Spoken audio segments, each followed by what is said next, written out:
Okay, and third time's a charm. It's really going to work this time. But we were taking a look at SomeNoob's extremely strong Terran vs Zerg. He closed out the last game so easily. He went an extremely greedy build, and the worst thing that could happen to him was an all-in, and it happened, and he just held it easily.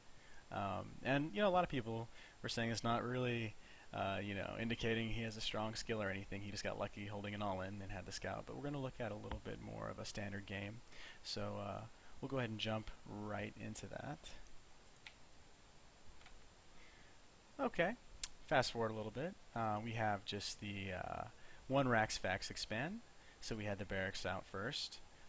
15 hatch, 15 pull by FLC Crypt, who is a top Masters player. Every bit as good as a Grandmaster in my opinion, because the system's kind of broken right now. First Marine coming out. This is a completely different build.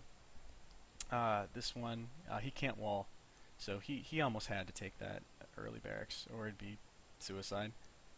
There's no way he can get the wall he had in the previous game. It's just it's too much ground to cover. So we got early Marines, automatic bunker going down. Yeah, I really agree with that, and we got the double gas as well. Looks like it's going to be 1 Rax Helion opener. Already got 4 Lings out the Spine Crawler. Helions aren't going to do too much. We'll possibly deny that third, though.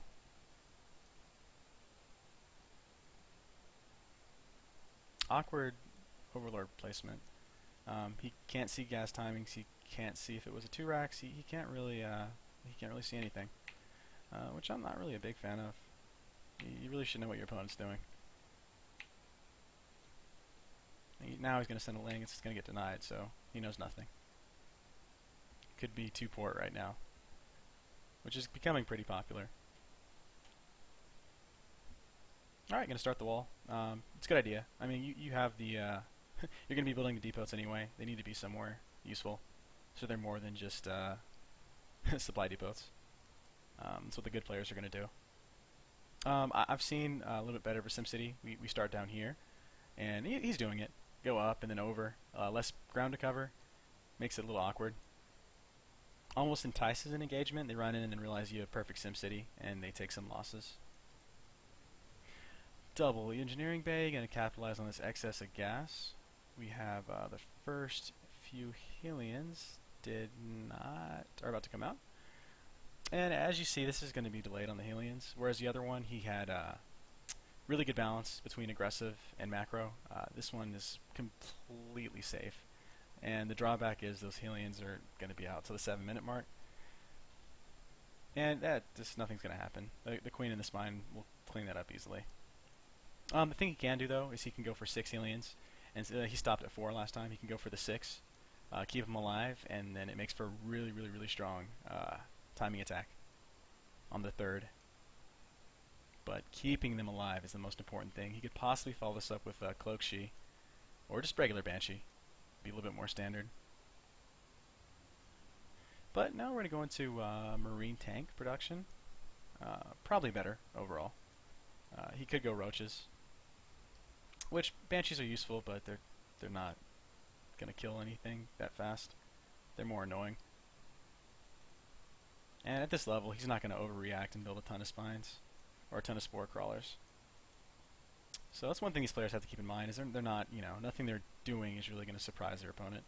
And we have gotten aggressive. Not so much as an all-in. We've got a fraction of the amount of last game. This is popular too against the fast command centers and whatnot, because it puts some pressure on the Terran. And if you can kill a few SCVs, then it's going to be totally worth it. Not quite sure what that Baneling was at all, and the poor micro by SomeNoob is really going to hurt him. But this is going to get cleaned up. The tank's just racking up kills. Got 5. A ton of SCVs lost, though. Tons of SCVs lost. Behind in supply as well. But we got siege mode up, pretty safe. The problem with this is it's a Stefano type build, where you do about 5 Roaches, some Lings and Banelings if you see an opening. The more you invest into that attack, though, the more damage you need to do. and I don't feel like he did enough damage there. He killed quite a bit of SCVs, but he neglected to take a macro or a third. His third is very late now. The longer he waits, the more worthless that all-in became.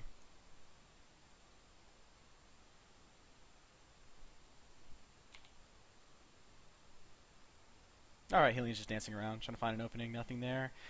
Getting the map control, finally see some movement, possibly a third. The more he waits, the more behind he's going to get. I do like the macro hatch. His minerals are skyrocketing though. There we go.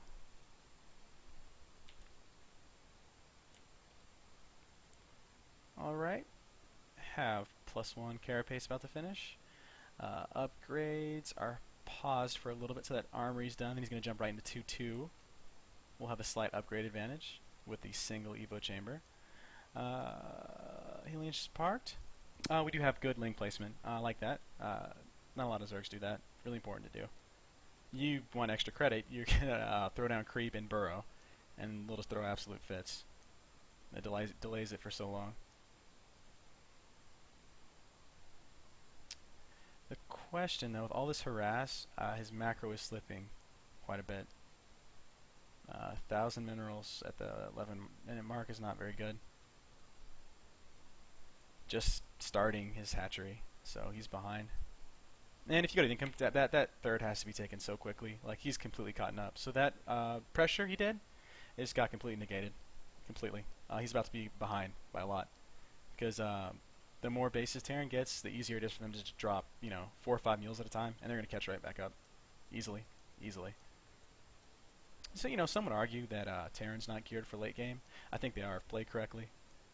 You have to be doing a lot of damage. Even right here, he's creating indirect damage by trading as best he could with that aggressiveness. Because that third's delayed now, and he's got map control. He's just sending lings now to try to figure out what's going on, because he has no idea. The last time he went was for that attack. He knows nothing. Any type of third timing would have killed him outright. But again, SomeNoob playing very conservatively. Even though he loses the tank, he's going to clean this up, and he's going to have a third with a planetary, so it's not going down. And that's going to get mules dropped right away.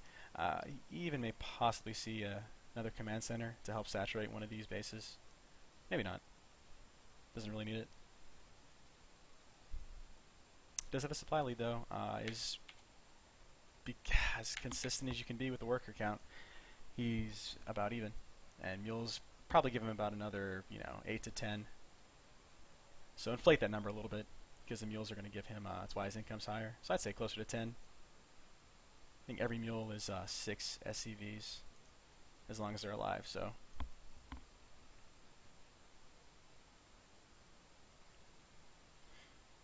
Alright, gotta move out.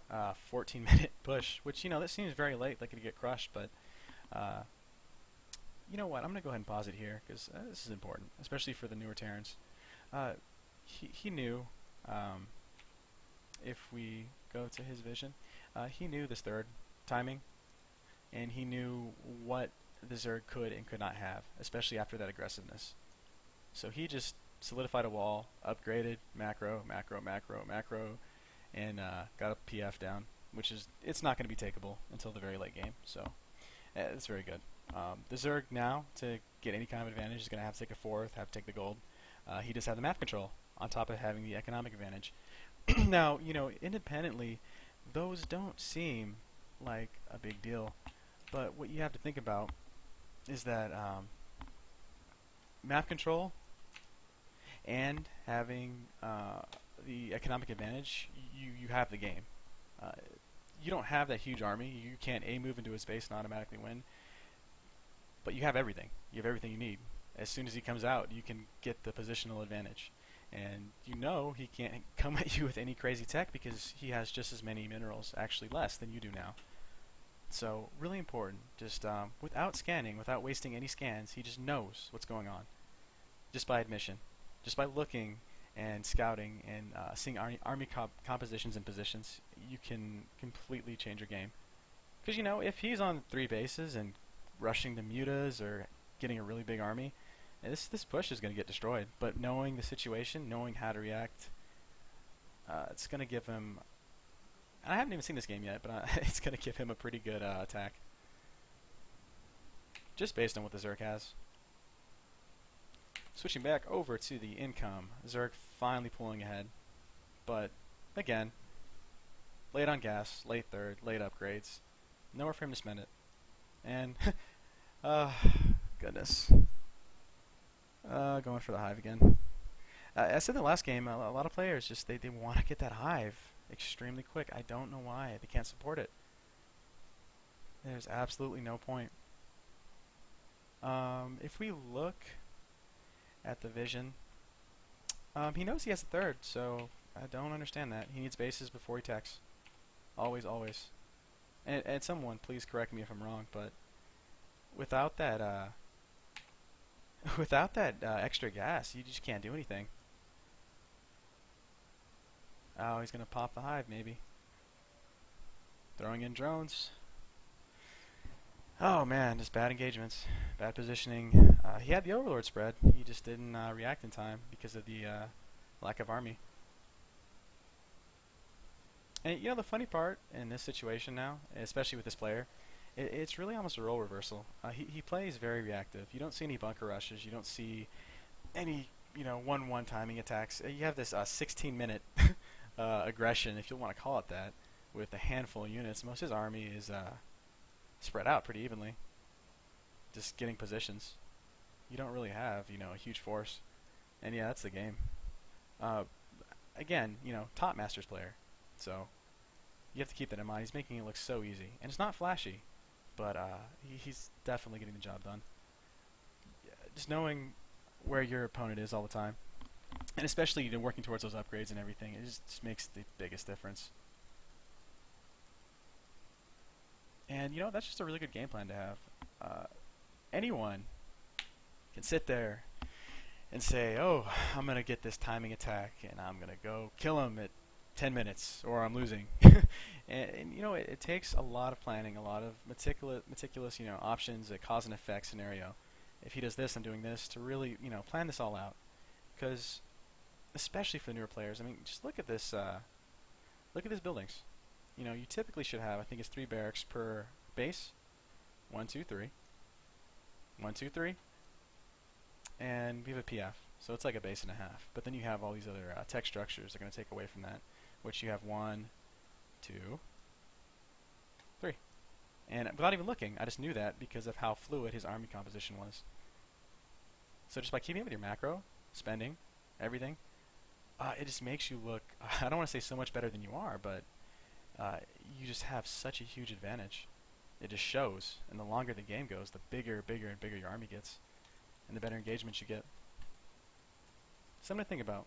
We'll do one more game against a Protoss just to change it up, but as you can imagine, that was a top 30 Grandmaster Zerg. He beat pretty easily, and then you had another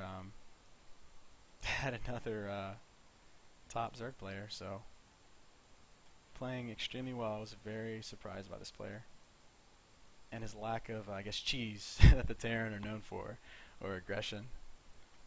Alright, be back after a short break.